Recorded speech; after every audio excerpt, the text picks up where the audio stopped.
ठीक है, तो मैंने आपको बता दिया है, ये सारी अच्छाई कौन-सी? बिल्कुल नहीं पढ़ना, खूब खाना, खूब सोना, एग्ज़ामिनेशन की टेंशन नहीं लेना, ये सब अच्छाई जो है आप ही के पास रहना चाहिए और किसी के पास नहीं जाना चाहिए। इस बार जो 12th बोर्ड में बच्चे हैं, वो इतने नालायक वो तो सोच रहे हैं कि 12th बोर्ड होगा नहीं। मैं पूरा विश्वास के साथ कह सकता हूँ कि नौवां जून 2nd वीक में स्टार्ट हो जाएगा 12th बोर्ड का पेपर। नहीं तो जुलाई के फर्स्ट वीक से गवर्नमेंट स्टार्ट करेगी।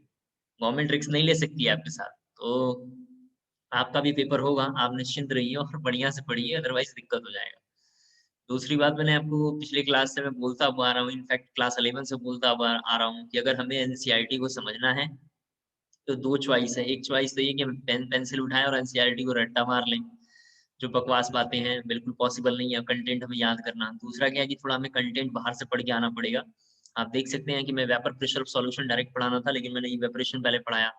इवेपोरेशन के बाद मैंने वेपर प्रेशर ऑफ सॉल्यूशन मैंने ट्रू सॉल्यूशन में पहले पढ़ाया या सॉल्वेंट कह लो, फिर एक-एक करके हमने टॉपिक को कंटिन्यू किया था और कल लास्ट में हमने हाफ ऑवर पढ़ाया था। देखो हमारे टाइम टेबल में लिखा हुआ है तो मैं ज़रूर आऊँगा। आप आएँ चाहे ना आएँ मुझे कोई फ़र्क नहीं पड़ता है। तो आप देख लीजिएगा कैसे करेंगे, क्या करेंगे। तो कल मैंने पढ़ाया था उसमें आप लोग नहीं आए थे, तो इसे थोड़ा आप लोग ठीक कर लीजिएगा और आइए थोड़ा और क्या कह सकते हैं, आपके साथ तो थोड़ा-सा कुछ बोल भी नहीं सकते हैं क्योंकि आपके बैच को तुरंत बुरा लग जाता है। कंप्लेन मेरे पास आता है, ऐसा नहीं है, बहुत आते हैं आप लोगों के। किसी न किसी बच्चे का नाम तो नहीं लूँगा लेकिन कोई ना कोई आते ही रहता है, मैं भी सुनता रहता हूँ, क्या कर सकते हैं। मैं सोचता हूँ बच्चे हैं, अब सुधर जाएँगे, अब सीरियस हो जाएँगे। तो अपने अंदर थोड़ा सीरियसनेस लेकर आइए और अच्छे से पढ़िए। पिछले क्लास में हमने लास्ट मतलब लेक्चर में यानी कल की इवनिंग के स्लॉट में मैंने केस 2 को भी अच्छे से समझा दिया था। केस 2 के हमने कुछ न्यूमेरिकल कर लिए हैं। जिन बच्चों का इवनिंग का स्लॉट छूट गया होगा, उनसे रिक्वेस्ट है कि आज इस लेक्चर के बाद इवनिंग वाला लेक्चर पहले कर लेंगे, अदरवाइज़ आज समझ में नहीं आएगा। दूसरी बात, आज हमारी कंटिन्यू अभी 2 क्लास है, इसलिए मैं 5 मिनट आपसे बात कर रहा था। अभी 1 क्लास है, इसके बाद एक और क्लास है, फिर इसके बाद इवनिंग में भी आज क्लास है। तो अगर आज मैं 3 लेक्चर पढ़ाऊँगा कंटिन्यू, तो मुझे ऐसा लगता है कि पढ़ाने के बाद हमारी टॉपिक जो होगी हाँ, कॉलीगेटिव प्रॉपर्टी में आज एंट्री ले लेंगे। एक बार जो टॉपिक हम कॉलीगेटिव प्रॉपर्टी में एंट्री ले लेंगे, तो हमारा सॉल्यूशन जो होगा 80% खत्म हो गया होगा, ठीक है? तो आज के 2 क्लासों के बाद 80% खत्म हो जाएगा, इसके बाद हम 2-3 क्लास पढ़ाएँगे और तो मुझे लगता है कि इसी वीक में सॉल्यूशन का जो होगा, राम नाम सत्य हो जाएगा, सॉल्यूशन की कहानी खत्म। मैंने अच्छे से पढ़ा दिया है विद एनसीईआरटी सब कुछ अच्छे से प्रिपेयरिंग करा दी। आप घर पे अच्छे से देख लेना 2 चैप्टर में पढ़ा दिया। इसके बाद 2 काफ़ी डिफिकल्ट चैप्टर हैं, जिसमें एक का नाम है इलेक्ट्रो और एक का नाम है काइनेटिक्स तो इनको थोड़ा हम होल्ड पे रख देंगे। क्योंकि इनके लिए देखो मैं तो पढ़ा ही सकता हूँ, लेकिन इनके लिए थोड़ा 3 चैप्टर की बहुत ज़रूरत है, इसलिए थोड़ा इनको होल्ड पे रखेंगे। और इसके पैरेलल हम सरफेस केमिस्ट्री पहले करेंगे, जो 2 से 3 दिन के अंदर खत्म हो जाएगा, जिसमें आपको कुछ भी लिखना नहीं है। आप बस स्क्रीन पे देखना, मैं बोलूँगा इसका स्क्रीनशॉट ले लीजिए, तो आप वो फ़ोटो स्क्रीनशॉट ले लेना, बाद में उसको अपने नोट्स में लिख लेना। बस मैं समझाऊँगा, आप देख लेना। सरफेस केमिस्ट्री हमारा जब खत्म हो जाएगा, हम मेटलर्जी एक बार देखेंगे, फिर पी ब्लॉक देखेंगे, फिर डी एंड एफ एक बार दोबारा देखेंगे। ये 3 चैप्टर हम लोग साथ-साथ पैरेलल देखेंगे।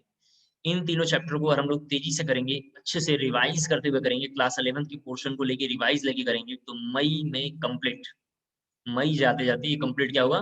निपट जाएगा। इसके बाद हमारे पास एक बच जाएगा कॉम्प्लेक्स, तो पहले हम कॉम्प्लेक्स करेंगे। कॉम्प्लेक्स कंपाउंड हमने ना क्लास 11 में पढ़ा है, ना 12th में पढ़ा है, एकदम नया चैप्टर उसको हम फिर से एक बार पढ़ेंगे। जैसे सॉल्यूशन नया था, जैसे सॉलिड नया था, उस तरह कॉम्प्लेक्स पढ़ेंगे, तो हमारा फर्स्ट बुक कंप्लीट हो जाएगा। मुझे ऐसा लगता है कि फर्स्ट बुक अगर हम थोड़ा अच्छे से मेंटेन करेंगे, तो जुलाई में क्योंकि जून में छुट्टियाँ भी आएँगी आप जानते हैं, तो जुलाई के 2nd वीक तक जाते-जाते हम लोग फर्स्ट बुक पूरा कंप्लीट कर लेंगे। क्योंकि 2 चैप्टर जो इलेक्ट्रोकाइनेटिक्स है वो थोड़ा काफ़ी बड़ा-बड़ा है। इलेक्ट्रो को करने में काफ़ी टाइम लगेगा और जो है थोड़ा हमारा बेसिकली काइनेटिक्स को करने में ज़्यादा टाइम लगेगा और मैथ का शायद पीटी आज है, कोई बता रहा है, तो पता नहीं कुंद्रा सर मैं जानता हूँ थोड़ा उनके नेचर को, मैं बोल दूँगा तो मान जाएँगे, ठीक है? तो हम एडजस्ट कर लेंगे कुंद्रा सर के साथ, क्योंकि थोड़ा हमारा भी कोर्स आगे बढ़ जाएगा। बोलेंगे सर थोड़ा आज अपने वाणी को विराम दीजिए, तो थोड़ा आज रेस्ट पे रहेंगे और हम लोग आगे बढ़ जाएँगे। तो ओवरऑल यही है, तो फर्स्ट बुक हम लोग पूरा कंप्लीट कर लेंगे, इसके बाद हमारा सेकंड बुक आ जाएगा, उसे आप लोग देख लेना। फर्स्ट बुक ज़रा अच्छे से तैयार करना, बहुत ईज़ी बुक था, इसलिए मैं थोड़ा इसको लेट पढ़ाना चाह रहा था, लेकिन हम लोगों ने पहले कर लिया, अच्छी बात है, हमें कोई भी दिक्कत नहीं रहेगी। तो सॉल्यूशन में आगे शुरू करते हैं आज की डेट में। तो पहले अभी हम क्या करेंगे, कंटिन्यू 2 लेक्चर हमारे हैं, एप्रोक्सिमेट 1 घंटा 45 मिनट आस-पास पकड़ लेते हैं, तो हम लोग क्या करेंगे, पहले 1 घंटा 10 मिनट या 1 घंटा 15 मिनट हम कंटिन्यू पहले पढ़ेंगे। पढ़ लेने के बाद हम पूरी बातों को सॉल्यूशन स्टार्टिंग से लेके और वहां तक क्या-क्या इंपॉर्टेंट है, जो मैंने पिछले क्लास में बताया था और अभी भी बताऊंगा, लेकिन सबको एक बार दोबारा रिकॉल हम कर लेंगे।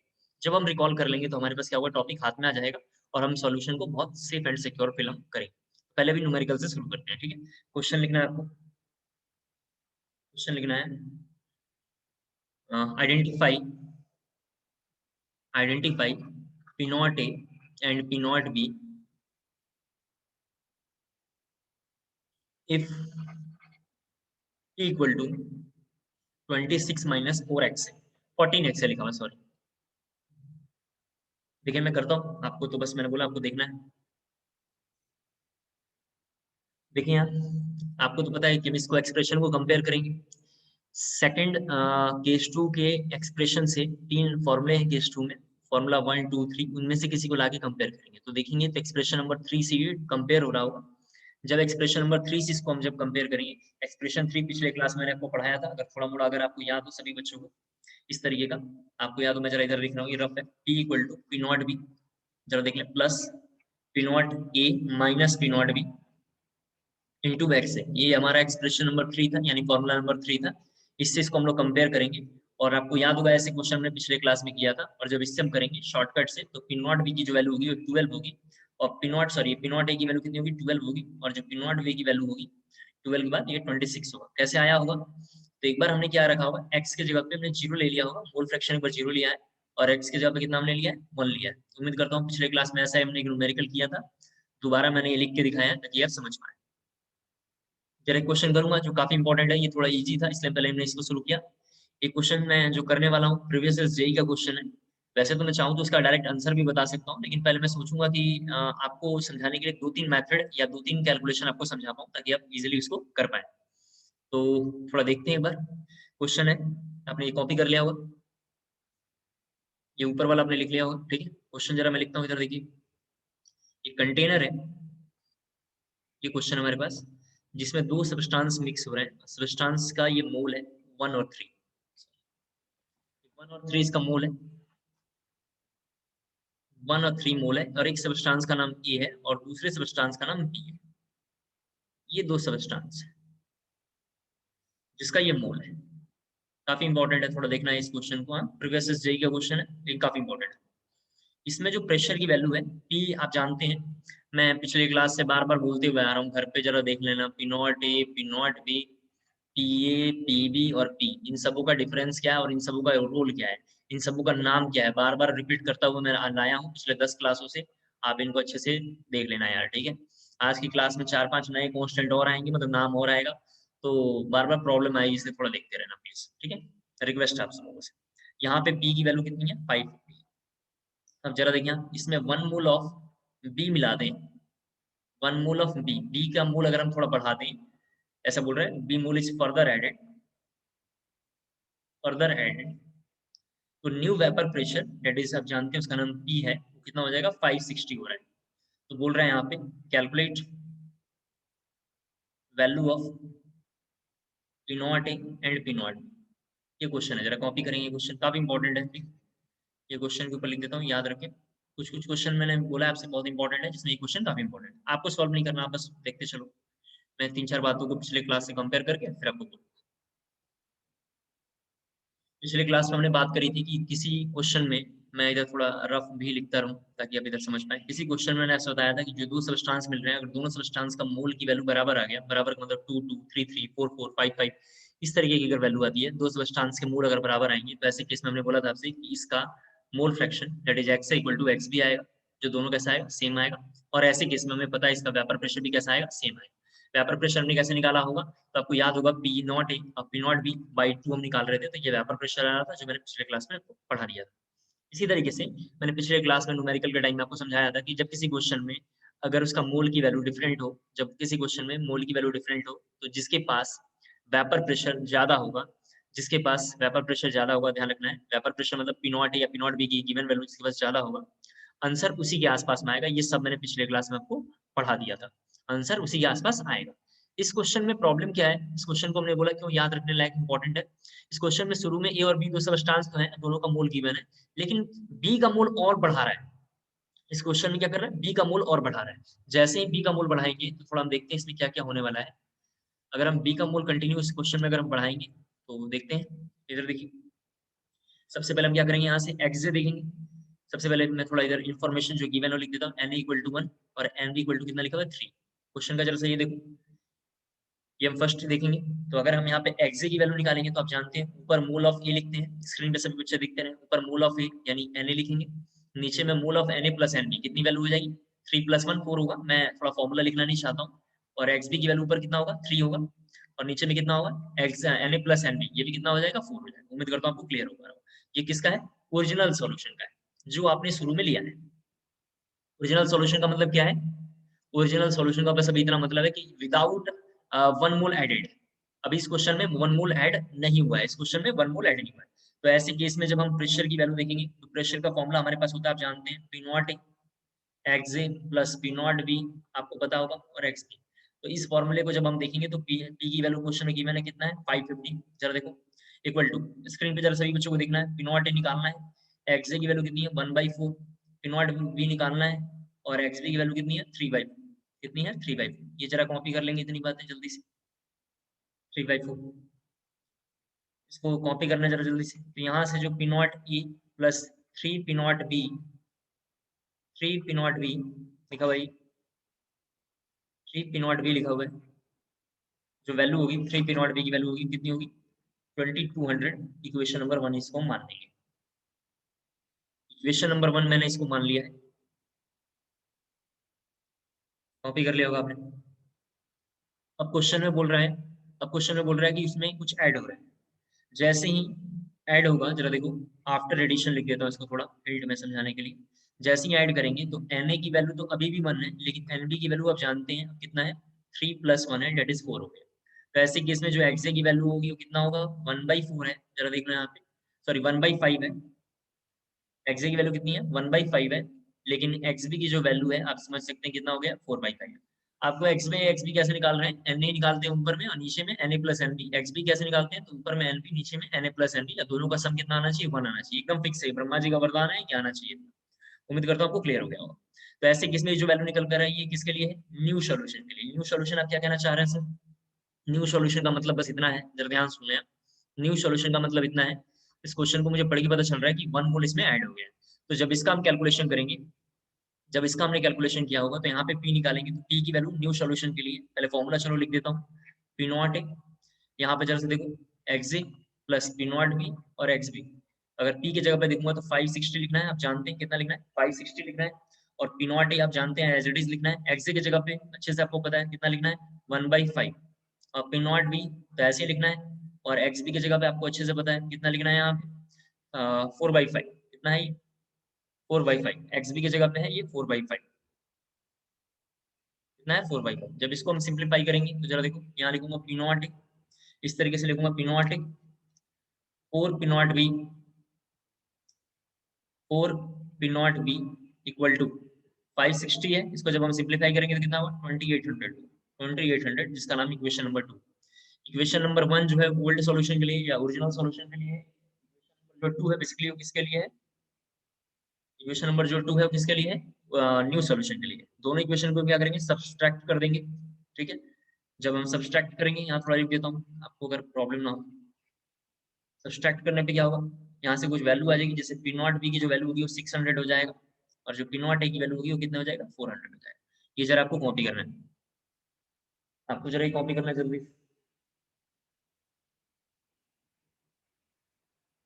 ठीक है। अभी मैं इस क्वेश्चन को अपने कॉपी कर लिया होगा, मैं इस क्वेश्चन का जरा ये रफ करके एक बार दोबारा समझाता हूँ मैं इसमें कहना क्या चाह रहा था, फिर आपको अच्छे से क्लियर होगा। हमें देख लिया होगा आपने, थोड़ा मैं इसको इधर रफ करने के लिए, ठीक है, सबने कॉपी कर लिया होगा, रफ कर रहा हूँ देखिए, ठीक है, रफ कर रहा हूँ। एक बार देखो थोड़ा सा ऑप्शन की ओर चलते हैं जहाँ पे क्वेश्चन था, फिर आपको पूरी बात समझाना, ये जो चाहता हूँ आपको क्लियर हो पाएगा। ये कंटेंट भी हटा देते हैं थोड़ा सा, देखो जरा प्लीज यहाँ देखेंगे, जहाँ पे क्वेश्चन पूछा हुआ था वहां पे ऑप्शन लिखा हुआ है, यहाँ देखो ऑप्शंस भी लिखा हुआ है। फर्स्ट ऑप्शन है 400, 600, ठीक है, 400 600 ये कहाने का टाइम अभी हुआ है, ठीक है। कुछ बोल तो सकते नहीं है बच्चों को, बुरा लग जाएगा इन्हें। दूसरा ऑप्शन है, यहाँ पे हमें दिखाई दे रहा है 350 और यहाँ पे लिखा हुआ है 550। थर्ड ऑप्शन है, जरा सा देखो यहाँ पे 200 300। फोर्थ ऑप्शन है यहाँ पे 800 मान लेते हैं और 1200। आपको तो पता है, मैंने आपसे बताया जैसे ही 4 ऑप्शन हुआ, बच्चे को जैसे फॉर्मूला मिलता है, जो भी क्लास में मैं पढ़ाता हूँ मैं देखता हूँ फॉर्मूला मिला, बच्चे समझ लेते हैं माँ कसम कुछ भी हो जाए बस फॉर्मूला ही लगाऊंगा, आप कुछ भी पढ़ा लो कोई फर्क नहीं पड़ता, बस फॉर्मूला आ गया हमारे पास, इसको लगाना है और काट पीट के किसी तरीके से आंसर लाके तभी चैन आएगा। इस तरीके से बच्चे मान के चलते हैं, ऐसा कुछ है नहीं। अभी तो फॉर्मूले के हिसाब से हमने देखा कितना आंसर है 400/600 इस तरीके का। हमने कैसे किया होगा, तो मेथड 1 जरा यहाँ पे देखते हैं। मेथड 2 इसको यूज कर लेते हैं। मेथड 1 हमने देख लिया फॉर्मूला है, मेथड 1 क्या है यहाँ पे फॉर्मूला है, जो हमने डायरेक्ट एक कर लिया। मेथड 2 जरा से देखना है क्या करना है। आपको तो पता है कि पी नॉट ए और पी, यहाँ पे जरा देखो पी और पी नॉट बी में ये रिलेशन है, तो हमारा जो आंसर आना चाहिए, हमारा जो आंसर आना चाहिए वो इसी के आसपास में आना चाहिए। आप जरा देख लें हमारा आंसर कहाँ आना चाहिए, इसी के आसपास में आना चाहिए। तो हमारे पास एक मेथड ये था कि आंसर इसी के आसपास में आना चाहिए। मान लेते हैं जैसे इसके आसपास में हम बात करेंगे तो कौन सा ऑप्शन नहीं होगा, जरा सा देखते हैं हम। सबसे पहले ये वाला आंसर नहीं होगा क्योंकि ये बहुत ज्यादा हाई है, देख लो 1200 बहुत ज्यादा हाई है, 800 भी कैसा है बहुत हाई है, तो ये ऑप्शन नहीं होगा। ये ऑप्शन में नहीं होगा, क्यों नहीं होगा ये ऑप्शन, क्योंकि ये बहुत ज्यादा कम है। कैसे पता चल रहा है सर कम है और ज्यादा, क्या बताना चाह रहे हैं, इसके प्रेशर से कम है या इसके प्रेशर से बहुत कम है। आप जानते हैं जब भी आएगा तो ये जो प्रेशर है बीच वाला यही तो है, ये जो पी और वेपर प्रेशर हम लिख रहे हैं यही तो है, तो ये जो रेंज होना चाहिए इन्हीं दोनों के आसपास में होना चाहिए। पी नॉट है, पी नॉट भी तो अपने को पता ही नहीं है, ये कैसे पता होगा, इसी के आसपास में कोई वैल्यू होगा, तो ये हो नहीं सकता। अब दो वैल्यू बच गए हमारे पास, एक का है 550 और एक का है 350। जब इनके आसपास में हम देखेंगे तो 550 वाला ऑप्शन इसलिए नहीं होगा, मैं फिर से बोल रहा हूँ 550 वाला ऑप्शन इसलिए नहीं होगा क्योंकि 100% 550 है। लेकिन आप जानते हैं कि जो प्रेशर है, जो वेपर प्रेशर है, वो पी नॉट ए और पी नॉट बी के बीच में होना चाहिए। कहाँ पे होना चाहिए, P not A P not be के बीच में होना चाहिए। तो ऐसे केस में जो प्रेशर की वैल्यू है वो बीच में होना चाहिए, यानी वो 550 से कम होना चाहिए था। बेसिकली क्या होना चाहिए, 600 से कम होना चाहिए था, या इस तरीके से कोई वैल्यू से कम होना चाहिए था, यानी 550 सेंटर में आना चाहिए था। तो ऑप्शन नंबर थर्ड भी इसमें नहीं होगा, एक ऑप्शन ही। मान लेते हैं जरा देखो, एक और इसी क्वेश्चन को जरा यहाँ समझाना चाह रहा हूँ जो काफी इंपॉर्टेंट है, बहुत इंपॉर्टेंट है, ताकि अब ये भी समझ पाए। मान लेते हैं ऑप्शन में ऐसा लिखा होगा 300 330 इस तरीके से ले लेते हैं। चलो 330 इसको कर लेते हैं, थोड़ा मेरे को 2-3 वर्ड और समझाना है तो ये भी शायद देखो। एक 330 ऑप्शन में ले लेते हैं, ये ऐसे ही है, हाँ ठीक है। एक 550 ऑप्शन नंबर 1। ऑप्शन नंबर 2 लिखा हुआ है 650, ऑप्शन नंबर 50 और 550। ऑप्शन नंबर थर्ड जरा देखो लिखा हुआ है यहाँ पे 450 और यहाँ पे लिखा हुआ है 650। Option number 4 400 600। एक ऑप्शन ऐसा ले लिया। पहला वाला ऑप्शन में क्या बताना चाहते हैं, जो 4 ऑप्शन है, पहले वाले 4 ऑप्शन में मैं समझाना चाहता हूँ आपको, आप ये मेरी बात जो समझ पाए तो फॉर्मूला वॉर्मूला रट्टा मार लेना, लेकिन थोड़ा हमें लॉजिक भी सीखना है। तो पहले वाले में हमें ये दिखाई दे रहा है कि 3 जो ऑप्शन है 2 3 4 ये रेंज में नहीं है, रेंज में नहीं है तो खत्म हो गया वो काम का नहीं, मेथड 2 के हिसाब से रेंज में नहीं है। इस बार क्वेश्चन में क्या है कि रेंज में भी है और थोड़ा प्रॉब्लम ये है कि अब ये आंसर कैसे आएगा। रेंज में कौन कौन सा नहीं है, पहले इसमें रेंज में ये नहीं है, रेंज में जरा देखो ये वाला ऑप्शन नहीं है, रेंज में ये वाला ऑप्शन नहीं है। रेंज मतलब क्या है कि जो 550 वैल्यू आ रही है, फिर 550 वैल्यू आ रही है, ये सेंटर में आना चाहिए था, यानी एक वैल्यू इससे ज्यादा होना चाहिए था। ये जो 550 यहाँ पे लिखा हुआ है ये यहाँ पे इससे थोड़ा ज्यादा होना चाहिए था, क्योंकि यहाँ पे ऑलरेडी पहले से लिखा हुआ है। जैसे यहाँ पे इसने 650 लिख लिया, बहुत अच्छा है, तो ये वाली वैल्यू थोड़ी और कम होनी चाहिए थी, ये 550 नहीं हो सकती, ये वैल्यू क्या होनी चाहिए थी, कम होनी चाहिए। जैसे मैं फिर से कह रहा हूँ 650 लिखा हुआ है, मान लेते सही हो सकता था, हमने कैलकुलेट नहीं करा, लेकिन जो ये वैल्यू होनी चाहिए थी इधर में, ये वैल्यू थोड़ी और कम होनी चाहिए थी, तभी बीच में 550 आएगा, तभी जाकर हम टिक करते। ऊपर वाले में यहाँ पे एक वैल्यू कम तो आ गया है, 330 कम आ गया, लेकिन बीच में से ये 550 आना चाहिए था, और ये जो 550 यहाँ लिखा हुआ है इसके जगह पे ये वैल्यू थोड़ी और ज्यादा आनी चाहिए थी, तभी हम बोलते हैं कि 550 या 550 का आना चाहिए, सेंटर में आना चाहिए, लेकिन दोनों लिखा हुआ नहीं है, तो ये ऑप्शन क्या है, गलत है। अब इन दो ऑप्शन में तो वो बिल्कुल ऐसा दिखाई दे रहा है कि दोनों के दोनों सेंटर में भी है, जरा देख लें हम, दोनों के दोनों सेंटर में भी है, तो हम कैसे चेक करेंगे। तो इसको चेक करने के लिए अब हम अपनी मर्जी से इसमें से किसी को पी नॉट ए किसी को पी नॉट बी मान लेंगे। सपोज दैट किसी बच्चे ने ऐसा बोला कि सर इसको P not A P not be मान लो।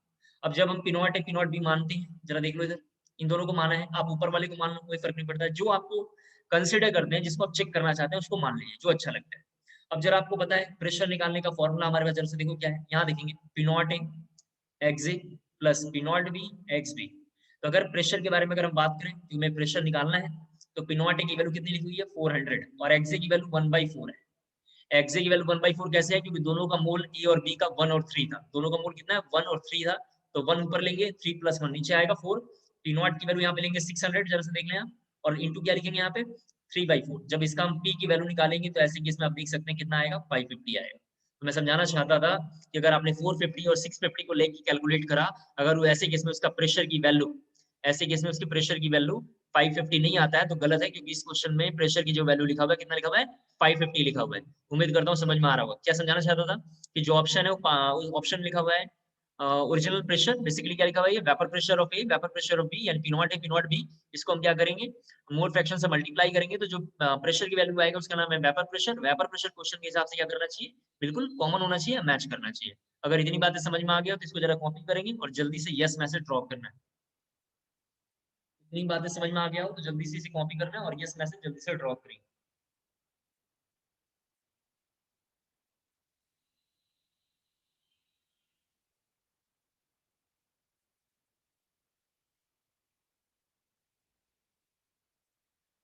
जल्दी कॉपी करेंगे, थोड़ा 8-10 को मेरे ख्याल थोड़ा और हम लोग करेंगे।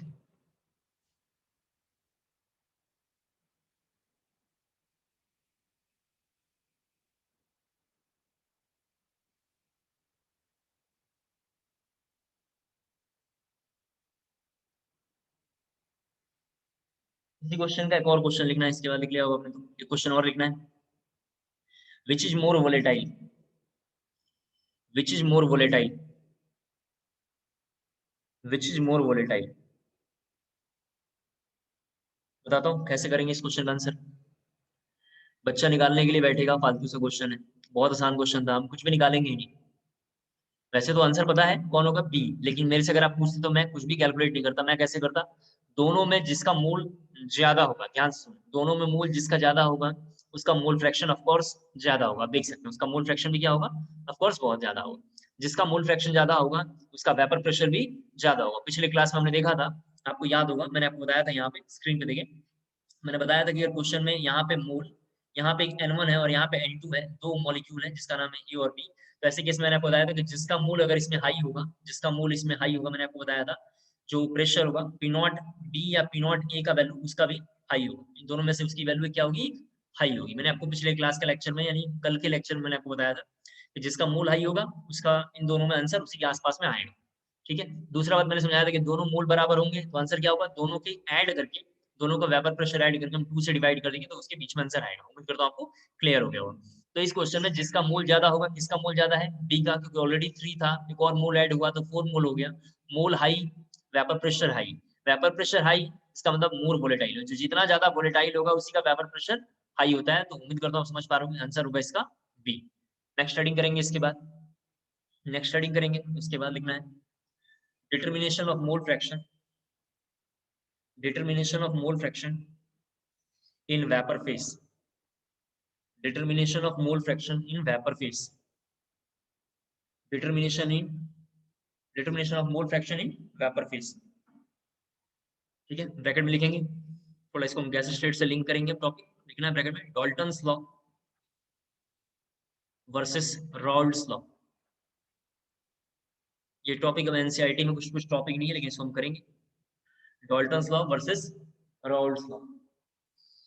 ठीक है, गैस स्टेट सब टॉपिक थोड़ा थोड़ा हम लोग ऐड करेंगे और उसके हिसाब से फॉर्मूले को लेकर आएंगे। ठीक है, देखते हैं जरा एक बार स्क्रीन पे सभी बच्चों को 2-3 मिनट ध्यान से देखना, थोड़ा काफी इंपॉर्टेंट है, फिर जो बोलूंगा तो लिखना है। अभी पहले देखो, सबसे पहले आप जानते हैं क्या करना, हमेशा एक क्लोज कंटेनर लेना, आप जानते हैं क्लोज कंटेनर लेंगे, फिर यहाँ पे इस तरीके का मॉलिक्यूल है, जरा देखिए आप, फिर हमें दिखाई दे रहा है कि सॉल्यूशन में एक छोटा बनाना है, एक बड़ा बनाना है, फिर एक छोटा मॉलिक्यूल, एक बड़ा मॉलिक्यूल, एक छोटा और एक बड़ा। इसका नाम ए है, आप जानते हैं, इसका नाम बी है, ये ए और ये बी, फिर ए फिर बी फिर ए। ये एक सॉल्यूशन है जिसका नाम है ए प्लस बी। मैं 2-3 बातें इधर थोड़ा बोल रहा हूँ, आप देखते चलें। पिछले क्लास में हमने केवल ए को अलग से पढ़ा था, बी को अलग से पढ़ा था, दोनों को हमने कंबाइन कर दिया तो इसमें ए बी नाम का कुछ हमारा सॉल्यूशन बन गया, जिसमें बी हमारा सॉल्यूट है क्योंकि इसकी जो सर्कल है छोटी है और ए का सर्कल काफी बड़ा बड़ा है, ए का पार्टिकल साइज काफी बड़ा है, तो उसको हम बोलेंगे ए। और हम जानते हैं पिछले क्लास में हमने ये भी बात कर लिया है कि ए को हमेशा मोर वोलेटाइल लेके चलना है, ए को मोर वोलेटाइल लेके चलना है अपनी मर्जी से, क्योंकि उसका साइज बड़ा है तो ज्यादा से ज्यादा क्या होगा इसमें वोलेटाइल होगा। जब ज्यादा वोलेटाइल होगा उसका बड़ा एरो बनाना है, आप जानते हैं इस तरीके से बड़ा एरो बनाना है। थोड़ा देखते चलो, ये सब हमने पढ़ लिया है। और जो छोटा होगा उसके लिए छोटा एरो बनाना है, ताकि आप अच्छे से समझ पाए। यहाँ पे जरा देखो, आपको पता होगा पिछले क्लास में आपको याद होगा हमने बताया था ये कौन सा फेस है, लिक्विड फेस है। ये सब मैंने पढ़ा दिया, दोबारा रिकॉल कर रहा हूँ ताकि मुझे गैसियस फेस को डिफाइन करने में दिक्कत ना हो। जब कोई लिक्विड फेस होगा तो इसमें कौन सा लॉ लगेगा, राउल्ट्स लॉ लगेगा, आप जानते हैं। इसमें कौन सा लॉ लगेगा, राउल्ट्स लॉ लगेगा। ऐसे केस में आप जानते हैं कि इसका इसका कोई ना कोई मोल गिवन होगा, इसका कोई ना कोई मोल गिवन होगा, इसका कोई ना कोई पी नॉट ए गिवन होगा, इसका कोई ना कोई पी नॉट बी गिवन होगा। ये दोनों क्या होंगे इस क्वेश्चन के हिसाब से इसमें गिवन होंगे। आप जानते हैं ये दोनों के दोनों कैसे हैं, इक्विलिब्रियम कांस्टेंट है, जो ऑलरेडी क्वेश्चन में गिवन होगा, जिसके बारे में हमने पिछले क्लास में बात कर ली है। एक्से के बारे में हमने कैलकुलेट करना सीखा था थोड़ी देर पहले, पिछले 2-3 क्लासों से एक्से की वैल्यू निकालना सीख रहे हैं। और एक्से इक्वल टू है मोल फ्रैक्शन ऑफ ए, आप जानते हैं, इन लिक्विड फेज। मोल फ्रैक्शन इन ए इन लिक्विड फेज, ये लिखा हुआ है, आप जानते हैं। अगर हम एक्स बी के बारे में बात करेंगे तो आप जानते हैं क्या लिखा हुआ, मोल फ्रैक्शन यहाँ of be in liquid phase लिखा हुआ है। ये पिछले क्लास में हमने इन सबों को अच्छे से देख लिया है, ये कैसे हम इसको कैलकुलेट कर रहे हैं, और ये सब हमें अच्छे से आ गया। दोबारा एक बार बोल रहा हूँ इन सभी टॉपिकों को लेके, ताकि आप समझ पाए। एक कंटेनर में हमारे पास सॉल्यूशन है, और सॉल्यूशन के बारे में हमने बात किया कि इसमें पी नॉट है या पी नॉट बी की वैल्यू गिवन होगा, और ऐसे कि इसमें ये वेपराइज वगैरह हो रहा होगा, ये सारा फंक्शन सेम है। और लिक्विड है, लिक्विड में राउल्ट्स अप्लाई होता है, एप्लीकेबल है। एक्से मोल फ्रैक्शन ऑफ लिक्विड, एक्से का मतलब है mole fraction of a liquid phase, XB का मतलब है mole fraction of be in liquid phase.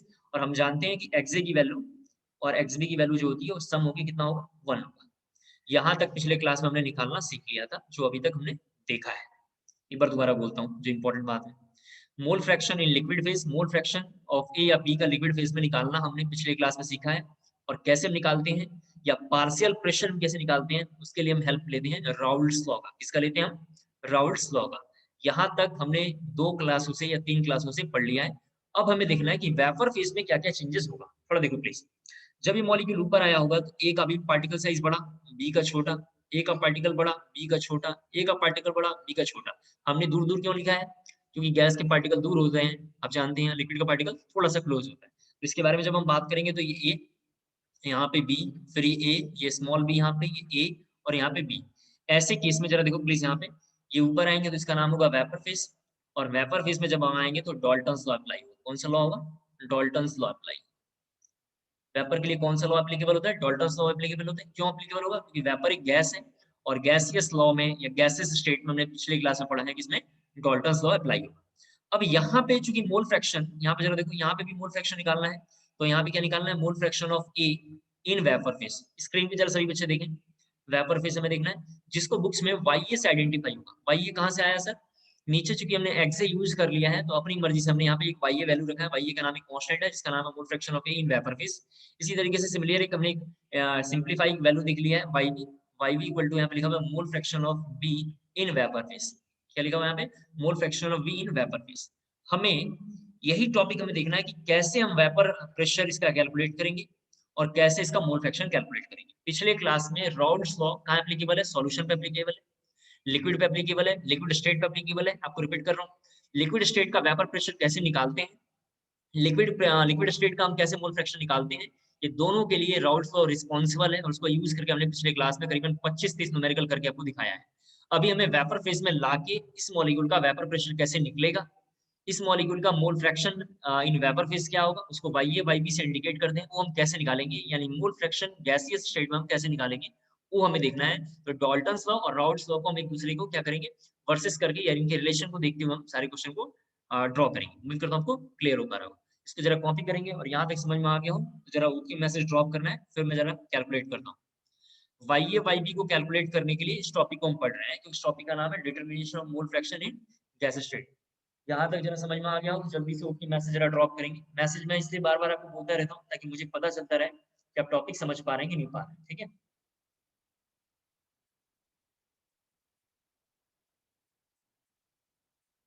और ड्रॉप कर दिया करिएगा, हमारे ऊपर भी एहसान पड़ा रहेगा आपका एक। कॉपी हो गया,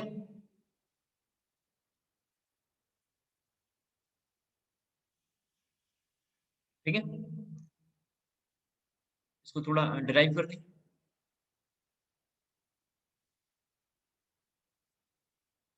देखिए, सबसे पहले लिखेंगे आप राउल्ट्स लॉ।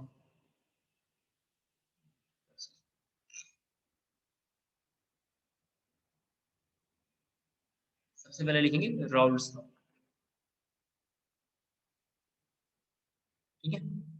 राउल्स लॉ के बारे में अगर हम बात करें, ठीक है, राउल्स लॉ के बारे में बात करें तो हम जानते हैं राउल्स लॉ का फॉर्मूला होता है E equal to P nought x A plus P not B x B. आप जानते हैं ये कौन सा फॉर्मूला है मोल फ्रैक्शन कैलकुलेट करने के लिए।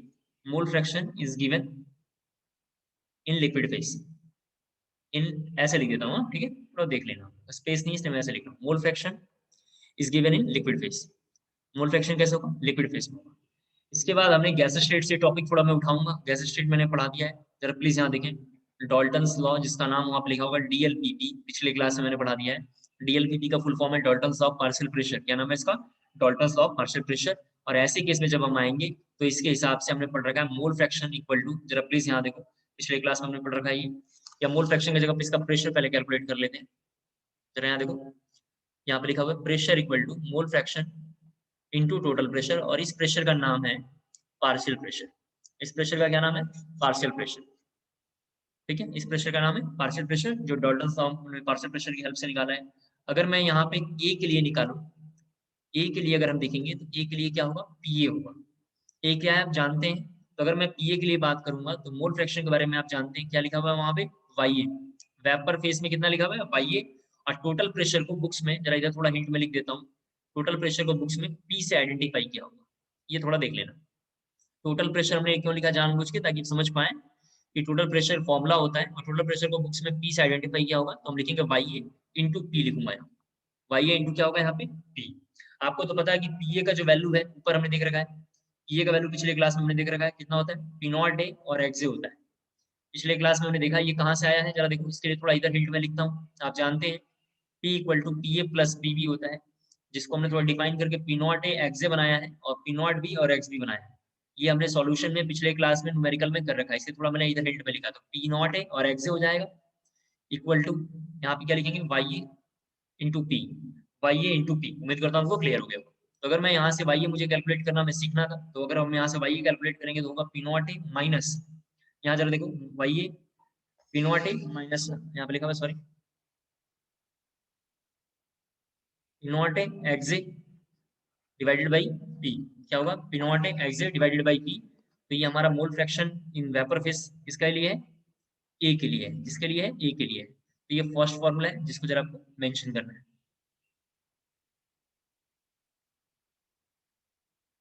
कॉपी कर लिया होगा आपने, ठीक है। इसी तरीके से दूसरा जरा सा देखते हैं। अगर मैं बी के लिए बात करूं यहाँ पे, तो बी के लिए क्या डिफाइन होगा, पीवी, और पीवी का फॉर्मूला होगा y B into total pressure. Total pressure कौन है, पी है। पीवी के लिए आप अगेन मैंने यहाँ पे समझाया क्या होगा, P not B x B. ये कहाँ से आ रहा है, ये यहाँ से डिफाइन किया मैंने, यहाँ पे डिफाइन किया है, और ये कहाँ से आ रहा है, सॉल्यूशन के पिछले क्लास में हो रखा है, तो यहाँ पे लिखूंगा वाई बी इंटू पी। इसके बाद आप समझ पा रहे होंगे कि मैं यहाँ से अगर वाई बी निकालूं तो वाई बी इक्वल टू होगा P not B x B, और नीचे में क्या होगा, पी। ये फॉर्मूला नंबर हमारा 2 होगा, इसको जरा कॉपी करना है। फॉर्मूला नंबर ये 2 लिखा हुआ है, ठीक है, फॉर्मूला नंबर 2 है ये।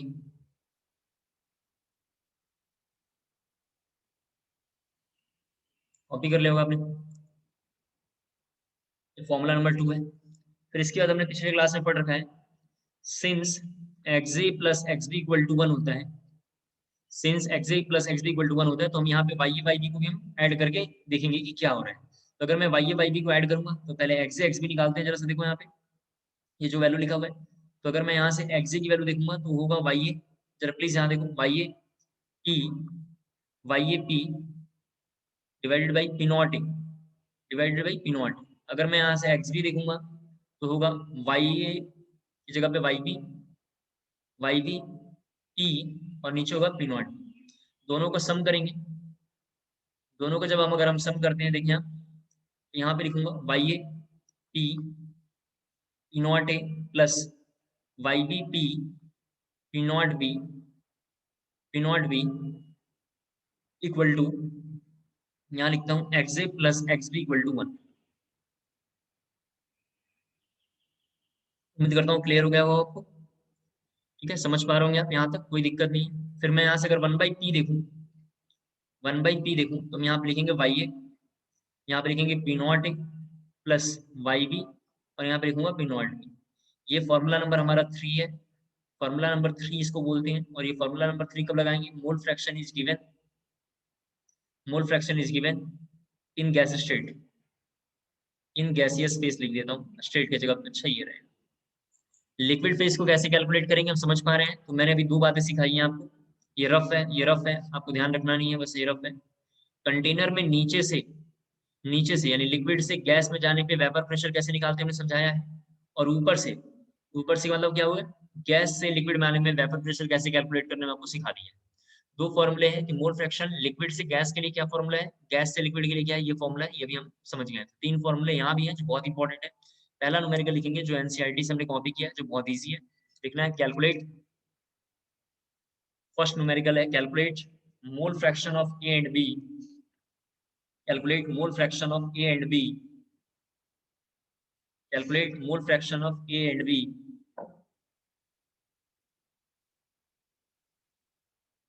in vapor phase, in vapor phase where where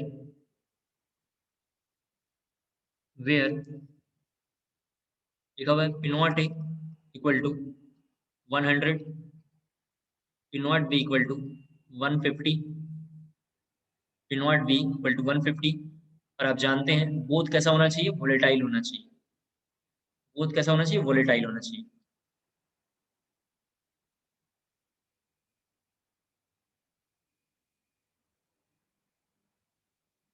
both कैसा है? वोलेटाइल है। P नॉट ए, P नॉट बी लिखा हुआ है। और Na की वैल्यू, मोल ऑफ ए की वैल्यू 2 है और Nb की वैल्यू कैसी है? 2 है। ये जरा कॉपी करना। और ये दोनों किस फेज में? लिक्विड फेज में।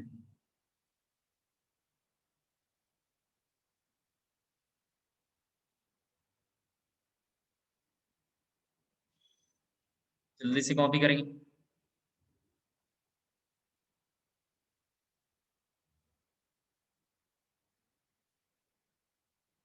क्या करेंगे? सबसे पहले हम पी निकालेंगे। आप जानते हैं पी कैसे निकालेंगे? 100 इंटू, जरा यहाँ पे देखो, ये 2 और 3 था, सॉरी ये 3 है, जरा स्क्रीन पे देख लेना। एनबी की वैल्यू 3 है, थोड़ा हमने गलती से 2 लिख दिया था। एनबी की वैल्यू 3 है, एनबी की वैल्यू 3 है। सभी बच्चे जरा देखें, 100 इंटू 2/3 लिखूंगा, यहाँ मतलब 2/5 सॉरी, प्लस 150 इंटू 3/5 लिखूंगा। कौन सा फॉर्मूला अप्लाई हो रहा है? P equal to P not A x A plus P not B x B. उम्मीद करता हूँ आपको समझ में आ रहा होगा हमने क्यों लगाया है। जैसे इसको सॉल्व करेंगे तो यहाँ से पी की वैल्यू आ जाएगी। आप जानते हैं पी की वैल्यू आ गया 130 आ गया, मान लेते हैं 130 आ गया। ठीक है, पी नॉट पी की वैल्यू कितना आ गया? 130 आ गया। स्क्रीन पे जरा सभी बच्चे देखें। फिर हम क्या करेंगे? यहाँ से वाई निकालेंगे। तो वाई इक्वल टू फॉर्मूला आप जानते हैं कितना है? 100, जरा यहाँ पे देखो, बाई 2/5 और नीचे में कितना लिखूंगा? 130। वाई का फॉर्मूला अभी आपको समझाया था, ये सब रफ है। वाई का फॉर्मूला यहाँ पे जरा देखो क्या लिखा हुआ है? पी नॉट ए इंटू एक्जे, आप जानते हैं एक्जे वैल्यू होता है, और नीचे में क्या लिखेंगे? P A. नीचे में क्या लिखेंगे? P A. उम्मीद करता हूँ आपको क्लियर हो पा रहा हो। यहाँ से वाई आ जाएगा, जो मैं मान लेता हूँ, जरा यहाँ देखो, मान लेता हूँ कि 440/130 आ जाएगा, जो 4/13 है। जब वाई ये होगा तो वाई भी मुझे कैलकुलेट करने की जरूरत नहीं है, वाई भी मुझे कैलकुलेट करने की जरूरत नहीं है, क्योंकि y A plus y B equal to कितना होगा? 1 होगा। तो कितना होगा? 9/13 होगा। कितना होगा? 9/13 होगा। कैसे पता चला 9/13 होगा? क्योंकि दोनों का कैलकुलेशन 1 आना चाहिए। उम्मीद करता हूँ ये समझ में आ गया। इस क्वेश्चन में दूसरे मेथड से करेंगे। ये मेथड 1 था। मेथड 2 जरा से एक बार देखते हैं क्या लिखा हुआ है। मेथड 2 बार बार सर आप क्यों कहना चाह रहे हैं? मैं समझाना चाह रहा हूँ कि इस क्वेश्चन में भी प्रेशर निकालने के लिए हमसे पूछा नहीं था, हमसे ये तो पूछा ही नहीं था कि ये निकाल के बताइए। ये तो हमने निकाला। क्यों निकाला? क्योंकि हमें फॉर्मूले के लिए चाहिए, लेकिन हमसे तो पूछा नहीं है। तो अगर ये हम निकालेंगे तो टाइम लॉस होगा हमारा, हमें अपना टाइम भी सेव करना है एग्जामिनेशन में। तो अगर हम इसका टाइम सेव करना चाहते हैं तो जरा देखते हैं इसको मेथड 2 कैसे अप्लाई करेंगे।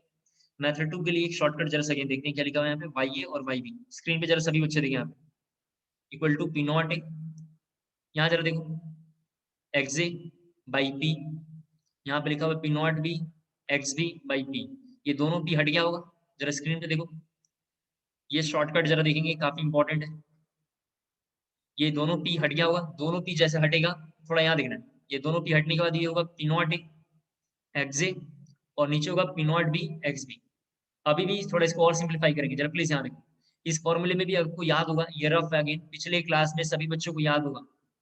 पिछले क्लास में मैंने बताया था कि आपको एक आरएलवीपी शॉर्टकट हमने लिखवाया था। वहां पे आरएलवीपी देखेंगे आप, तो वहां लिखा होगा एक्सजे और एक्सबी का जो रेशियो होगा वो बेसिकली एनए बाई एनए का रेशियो हो गया होगा।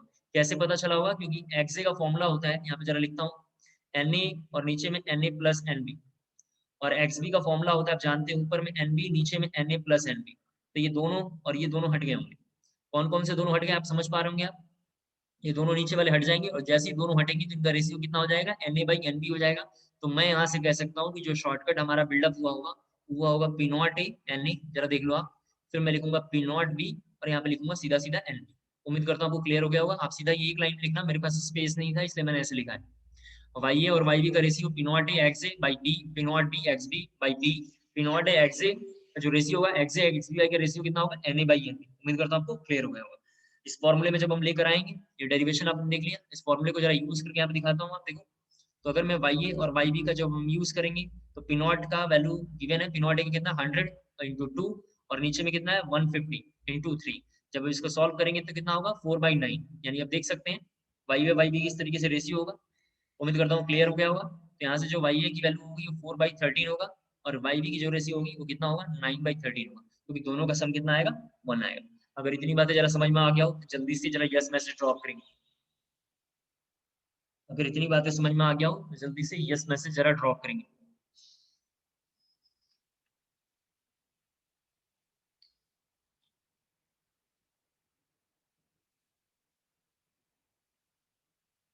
हम लोग थोड़ा शॉर्टकट को बार बार इसलिए रिपीट करेंगे ताकि हमें अपने कंफर्ट में हम आ पाए और हम क्वेश्चन को ज्यादा से ज्यादा और अच्छे से कर पाए। शॉर्टकट का बड़ा रोल है, मैं ऐसे भी पढ़ा सकता हूँ, टाइम थोड़ा कम लगेगा, लेकिन थोड़ा हम शॉर्टकट का यूज करेंगे ताकि हम और ज्यादा सिक्योर फील कर पाए। ठीक है, पूरा कैलकुलेशन आपने देख लिया होगा, मैंने आपको बता दिया, आपने अच्छे से देख लिया होगा। क्वेश्चन एक लिखना है जो होमवर्क है, अच्छे से सोच के आना है और मुझे करके बताना आपको। ठीक है, क्वेश्चन है, क्वेश्चन से रुक जाओ, पहले थोड़ा इसका ग्राफ हम 2-3 बता दें, क्योंकि इसके ग्राफ से भी क्वेश्चन आया हुआ है, फिर आपको बताता हूँ क्वेश्चन।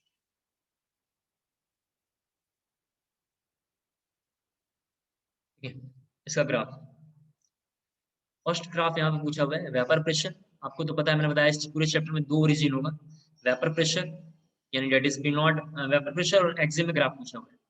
तो एक्जे की वैल्यू आप जानते हैं, यहाँ पे 1 और यहाँ पे कितना है 0 है, यहाँ पे कितना 0 है। 2 ओरिजिन है, एक ओरिजिन ये है, एक ओरिजिन ये है। तो इसका जब हम ग्राफ देखेंगे, सभी बच्चे यहाँ पे देखें, ये कौन सा केस है? Mole fraction in liquid phase, आप जानते हैं मोल फ्रैक्शन इन लिक्विड फेज, तो ये हमने पिछले क्लास में पढ़ लिया है, इसमें कोई दिक्कत नहीं, वही ग्राफ है पिछले क्लास वाला। कौन सा ग्राफ है? कि वैल्यू कहीं यहाँ पे पड़ा होगा, यहाँ पे पड़ा होगा P0B, और ये कहाँ तक जाएगा? ऊपर तक कहीं जाएगा, ऊपर तक कहीं जाएगा, और जहाँ पे ये ऊपर में जाएगा उसको हम बोलते थे P0। एक बार जरा मैं दोबारा बोलता हूँ, इन दोनों को कैसे पता चला ये जाएगा हाईएस्ट? जो मोर वोलेटाइल होगा उस तरीके से नेचर होगा, पिछले क्लास में हमने देख लिया। ग्राफ नंबर 2 जरा मैं देखना है, ये थोड़ा काफी इंपॉर्टेंट है। ये ग्राफ नंबर 1 जो हमने पिछले क्लास का ही कॉपी किया है, ग्राफ नंबर 2 थोड़ा काफी इंपॉर्टेंट है, उसको देखते हैं। यहाँ जरा देखना है ग्राफ नंबर 2। ग्राफ नंबर 2 के बारे में बात करेंगे, तो यहाँ पे लिखा हुआ है वेपर प्रेशर, लेकिन इस बार यहाँ पे लिखा हुआ है वाई ए। वाई ए का मतलब आप जानते हैं, वाई ए का मतलब यहाँ पे थोड़ा लिखता हूँ, एमएफ इन गैसियस फेस। ये थोड़ा ग्राफ काफी इंपॉर्टेंट है। ये वाई ए कहाँ से कहाँ जा रहा है? 1 जा रहा है, और कहाँ से आ रहा है? 0 से। देख लें, ये ग्राफ हम कैसे देखेंगे? इस फॉर्मूले से 1/p, इसको जरा इधर सॉल्व कर रहा हूँ। 1/p इक्वल टू, स्क्रीन पे जरा सभी लोग देखें, वाई ए, यहाँ जरा देखो, वाई ए पीवी, मतलब सॉरी ये लिखा हुआ है यहाँ पे P0 प्लस वाई बी, और यहाँ पे लिखा हुआ है P0B। उम्मीद करता हूँ आपको समझ में आ गया होगा। वाई ए इक्वल टू अभी हमने लिखा था P0A, Y B equal to लिखा था P0B। अगर हमने किसी बच्चे ने यहाँ लिख देता हूँ, if Y A equal to 0 ले लिया, देन आप देखेंगे P0B इक्वल टू P होगा। देन P0B इक्वल टू कितना होगा? P होगा। तो बेसिकली बुक्स वाले क्या करते हैं, यहाँ पे जो वेपर प्रेशर है उसको 1/P0B मेंशन करते हैं। दोबारा देख लें हम, यहाँ पे 1/P0B इसको मेंशन करते हैं, और इसका जो ग्राफ होगा, इसका जो ग्राफ होगा वो यहाँ से इस तरीके से नीचे नहीं आएगा। सॉरी, थोड़ा मैं गलत लिख दिया, 1/P0 का नहीं पूछ रहा था, थोड़ा मैंने गलत लिख दिया। इसका जो ग्राफ होगा बेसिकली वो कैसा बनेगा? इसका ग्राफ ऐसे ही कुछ होगा, यहाँ पे P0B कहीं बना लेंगे, और ये अगेन यहाँ पे P0 है, यहाँ पे P0 है, लेकिन इस बार जो ग्राफ होगा वो इस तरीके का होगा। थोड़ा ध्यान से देखना, इस तरीके का होगा, स्ट्रेट लाइन नहीं होगा। कैसा ग्राफ होगा? इस तरीके से होगा। ठीक है, कर्वेचर होगा, स्ट्रेट लाइन क्यों नहीं होगा? स्ट्रेट लाइन इस वाले ग्राफ में है, पहला वाला ग्राफ जो स्ट्रेट लाइन में, पहला वाला ग्राफ स्ट्रेट लाइन में क्यों है, जरा से देखो आप तो जानते हो कि इस वाले में y equal to mx plus c follow हो रहा है, कौन सा फॉलो हो रहा है, y equal to mx plus c follow हो रहा है, इसलिए इस वाले को फॉलो करेंगे। उम्मीद करता हूं आपको क्लियर हो पा रहा हो। इसको जरा कॉपी कर लेंगे। सेकंड ग्राफ ये है, सेकंड ग्राफ ये है जो बहुत इंपॉर्टेंट है।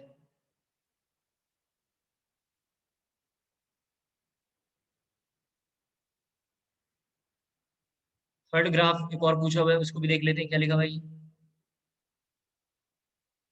1/p इधर लिखा हुआ है और y का रिलेशन पूछ रहा है। 1/p और y का रिलेशन है, ये 0 लिखा हुआ है और यहाँ ओरिजिन इसका 1 लिखा हुआ है। 1/p से ये, तो बेसिकली हम क्या करेंगे, ये इक्वेशन को, जो यहाँ पे इक्वेशन ये लिखा हुआ है 1/p इक्वल टू ये जो लिखा हुआ है, इसी को क्या करेंगे, रेसिप्रोकल में उल्टा होगा। ये क्या होगा, इसका रेसिप्रोकल में उल्टा होगा। तो रेसिप्रोकल में उल्टा का मतलब बेसिकली कैसा होगा, ये 1/p नॉट b, जरा देख लें आप।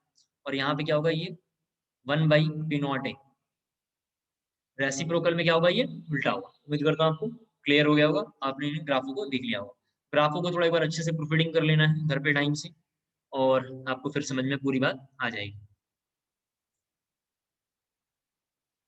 नेक्स्ट जरा सा देखते हैं।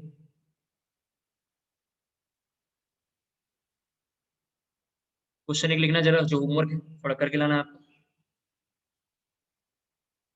होमवर्क लिखेंगे question. Draw the graph, draw the graph between between 1/xa versus 1/y,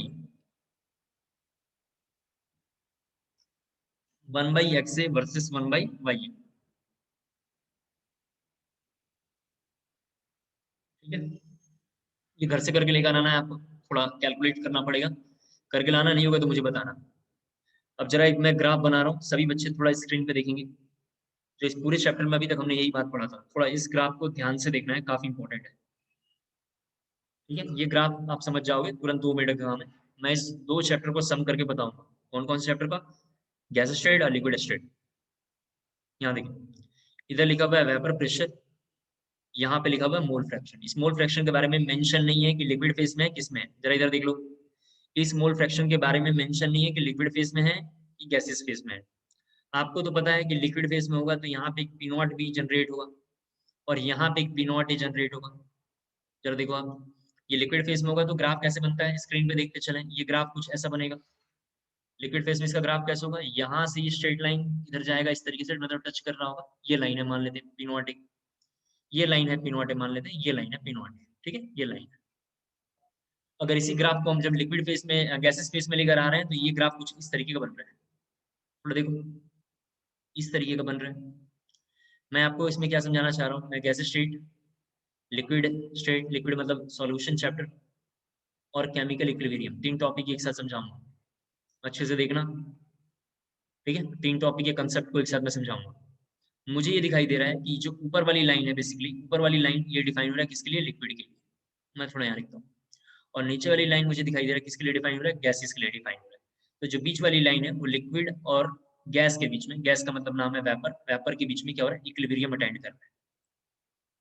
नीचे वाला लाइन किसके लिए डिफाइन है, वेपर के लिए। ऊपर वाला लाइन किसके लिए है, लिक्विड के लिए।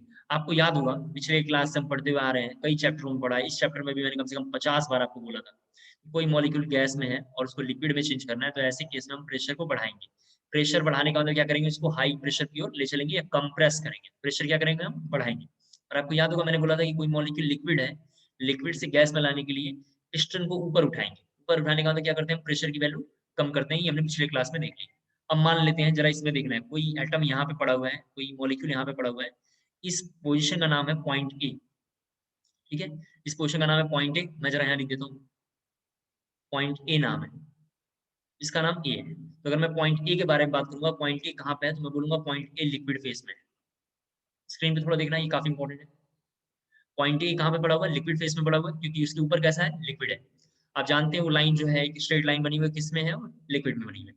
जैसे ही ये, इसका हमने प्रेशर की वैल्यू कम किया, आप जानते हैं इसका हम क्या करेंगे, लिक्विड से इस तरीके से प्रेशर कम करेंगे, देख लें आप। तो ये यहाँ पे आएगा। इस पॉइंट का नाम हमने अपनी मर्जी से मान लिया बी। बी पॉइंट पे मैं बात करूंगा, स्क्रीन पे जरा देखना है, तो पीटी लिख दिया, पॉइंट को पीटी लिख दिया। पॉइंट बी के बाद मैं बात करूंगा, तो पहले पॉइंट पे सबसे पहला गैस बना होगा जिसका नाम है बबल पॉइंट।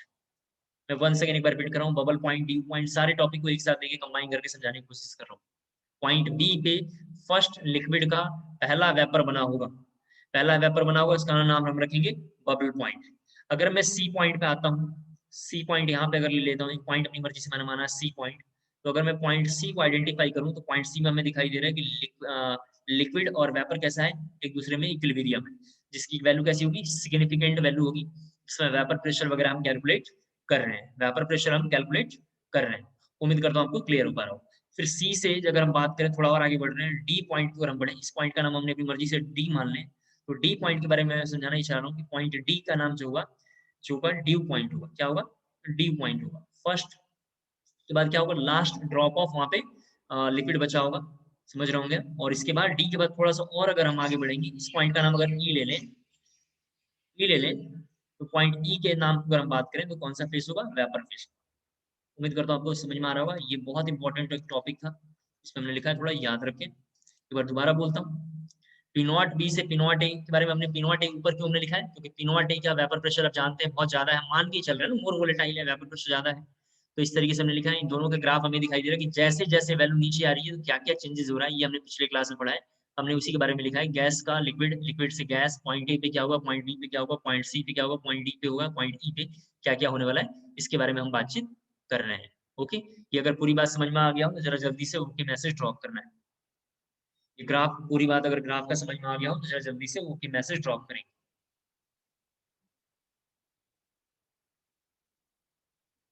ठीक है, इसके बाद हम हेडिंग करेंगे, नेक्स्ट हमारी हेडिंग है कैलकुलेशन ऑफ मोल फ्रैक्शन। इसके बाद हमारी हेडिंग है calculation of mole fraction, calculation of mole fraction after condensation, after condensation. बहुत ज्यादा इंपॉर्टेंट टॉपिक है, ध्यान से आपको देखना है। ठीक है, अभी तो बस थोड़ा सा ही कर पाएंगे, फिर हम 5-10 मिनट का आपको ब्रेक देंगे, फिर थोड़ा पढ़ाएंगे। आप पहले यहाँ देखो,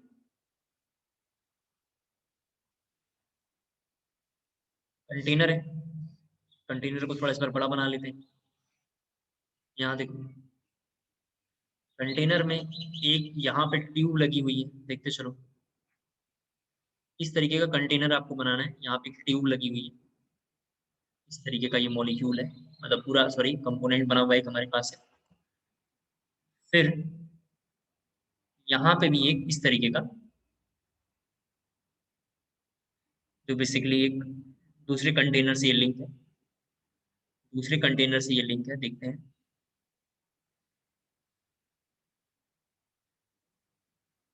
ये दूसरा कंटेनर है, ये दूसरा कंटेनर, ये पहले फिगर आपको एक थोड़ा सा बनाना है।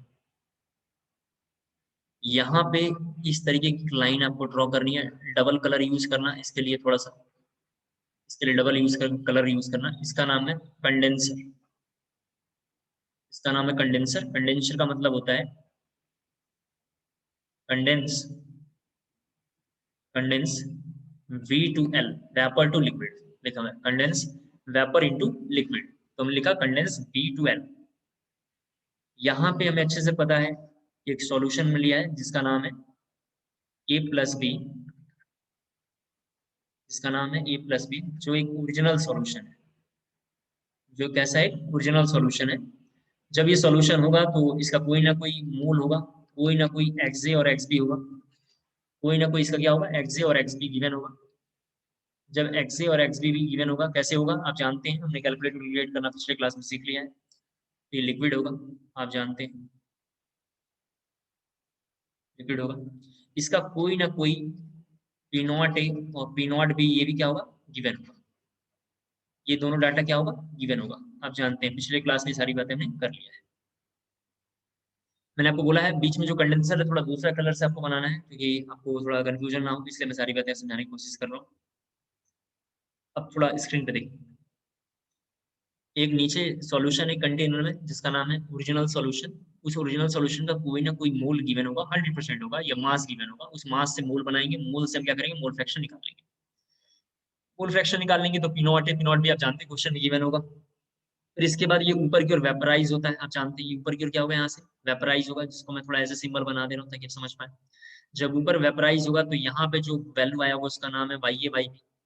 YA YB आप अभी थोड़ी देर पहले इंट्रोड्यूस किया था, YA YB का क्या नाम है, तो हमने बात किया कि YA/YB का नाम है mole fraction in vapour phase. तो मैं यहाँ थोड़ा ब्रैकेट में लिख देता हूँ कि किस फेज में ये वेपर फेज में है। XA/XB भी और YA/YB दोनों सेम है, लेकिन नीचे वाले के लिए लिक्विड फेज है और ऊपर वाले के लिए हमारा गैसियस फेज है। उम्मीद करता हूँ आपको क्लियर हो गया। फिर इन दोनों के बीच में एक इक्विलिब्रियम आया होगा। इन दोनों के बीच में क्या हो गया होगा? इक्विलिब्रियम हो गया होगा। इसके बाद हमने क्या करा, इस कंटेनर को, पहले तो सेंट्रल लॉक था और चारों तरफ से क्लोज कंटेनर है। इस कंटेनर को हमने यहाँ से होल कर दिया, यहाँ से हमने होल कर दिया। मेरे पास सिंगल कलर है, ब्लैक कलर है, तो मैं ब्लैक कलर से बना रहा हूँ, आप थोड़ा कलरफुल यूज करना, ठीक है। और यहाँ से होल करने के बाद इससे हमने इसको पास किया। जब इधर से हम पास करेंगे तो ये जो ब्लैक लाइन से मैं आइडेंटिफाई कर रहा हूँ, जरा स्क्रीन पे देखना है, ये इधर से पूरा का पूरा पहले वेपर बन के जा रहा होगा। ये किस फेज में है? वेपर फेज में। ये पूरा का पूरा वेपर फेज में जा रहा होगा। लेकिन जैसे ही कंडेंसर में आएगा, कंडेंसर इसको क्या करेगा, इसको कंडेंस करके इधर की ओर भेजेगा और ये किस फॉर्म में आ जाएगा? लिक्विड फेज में आ जाएगा। किस फॉर्म में आ जाएगा? लिक्विड फेज में आ जाएगा। उम्मीद करता हूँ क्लियर हो गया, ठीक है। तो अभी थोड़ा हम लोग 5-10 मिनट का ब्रेक ले लेते हैं। 11:40 में स्टार्ट करेंगे, ठीक है। 11:35 में या 38 में आप ज्वाइन करना, 38 में आप ज्वाइन करना। फिर थोड़ा मैं इसको समझाऊंगा। अभी मैंने इसलिए रोक दिया क्योंकि काफी बड़ा टॉपिक है, तो मैं धीरे धीरे आपको सब समझाता हूँ। 11:38 में लिंक आपको मतलब ज्वाइन करना है। फिर थोड़ा आगे बढ़ते हैं, इसको रोक लेते हैं। अभी इतना बहुत है, थैंक यू। इस फिगर को मैं ही रखता हूँ, आपको यहीं से शुरू करेंगे हम लोग।